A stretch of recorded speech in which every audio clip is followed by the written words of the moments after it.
bahwa pelaksanaan Serdos Smart tahun 2021 ini ada 3 tahapan.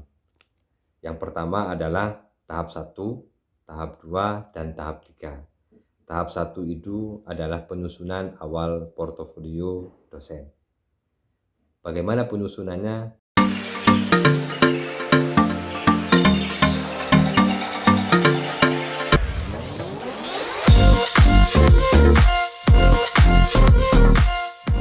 Jangan lupa subscribe, like, share, dan komen YouTube channelnya Kang Hayat.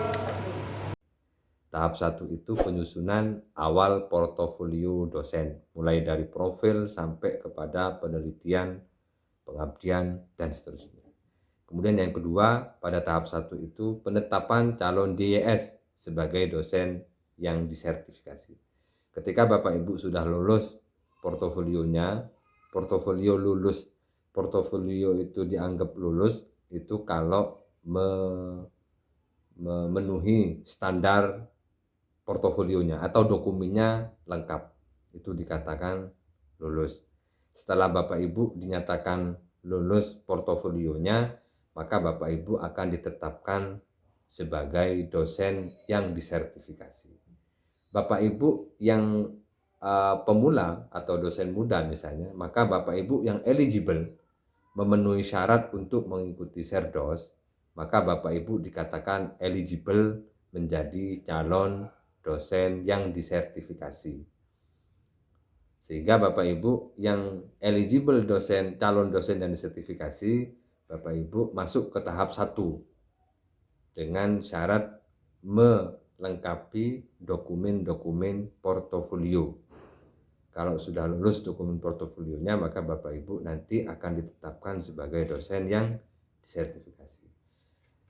Kemudian setelah Bapak Ibu ditetapkan sebagai dosen yang disertifikasi, maka Bapak Ibu berhak untuk masuk ke tahap 2. Tahap 2 itu apa saja? Tahap 2 itu penilaian persepsional. Kemudian yang kedua, pada tahap 2 ini Bapak Ibu juga akan diminta untuk menyusun dokumen PDD UKTPT. Jadi PDD UKTPT itu ada 2. Ada yang audio visual yang direkam, ada yang penyesuaian atau verifikasi dokumen-dokumen yang sudah Bapak Ibu sampaikan di dalam sister atau di portofolio tadi. Dan nanti semuanya dicocokkan ke sister, termasuk apa yang Bapak Ibu sampaikan di PDD UKTPT itu akan disesuaikan dengan yang ada di sister. Kemudian yang ketiga, pengajuan penilaian eksternal dari PTU ke PTPS atau dari perguruan tinggi pengusul kepada perguruan tinggi penyelenggara Serdos.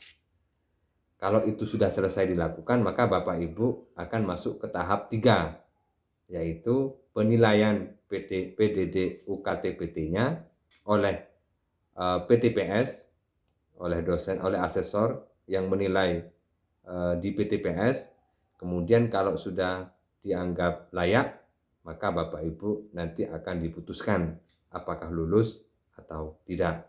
Dan yang terakhir akan diterbitkan sertifikat pendidik. Kalau sudah mendapatkan sertifikat pendidik, maka Bapak Ibu berhak mendapatkan tunjangan sertifikasi dosen sesuai dengan PP 37 tahun 2009, bahwa Bapak Ibu akan mendapatkan sertifikat kalau Bapak Ibu sudah mengikuti tahapan sertifikasi dosen.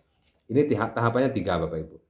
Tahap 1, tahap 2, tahap 3. Oleh karena itu, Bapak Ibu dosen yang baru eligible atau Bapak Ibu dosen muda, siapkan sejak awal tentang portofolionya. Mulai dari awal. Persiapkan portofolionya selengkap-lengkapnya.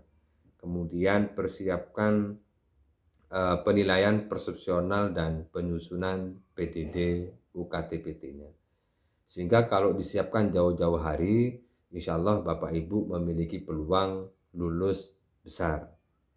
Tapi kalau Bapak Ibu tidak menyiapkan, nanti aja kalau sudah ada pengumumannya, nanti aja kalau sudah mau pelaksanaan Serdosnya dilakukan, nanti saja.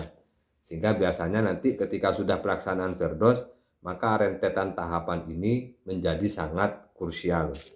Sehingga kalau Bapak Ibu tidak siap di tahap 1 saja, Bapak Ibu bisa saja tidak masuk ke dosen yang disertifikasi. Atau Bapak Ibu masuk di dosen yang sertifikasi tapi tidak siap di persepsional dan tidak siap di PDD UKT-PT-nya, maka itu juga nanti akan menjadi sangat penting untuk Bapak Ibu siapkan. Sehingga Eman kalau sudah ditetapkan sebagai dosen yang disertifikasi, maka tahap 2 ini harus dimaksimalkan karena pertarungan sertifikasi dosen itu berada di tahap 2 ini, mulai dari persepsionalnya sampai di penyusunan dokumen PDD-nya. Nah, kalau disiapkan insya Allah peluang untuk lulus besar sekali Bapak Ibu. Itu tahapan-tahapannya Bapak Ibu secara umum, tahap 1, tahap 2, tahap 3.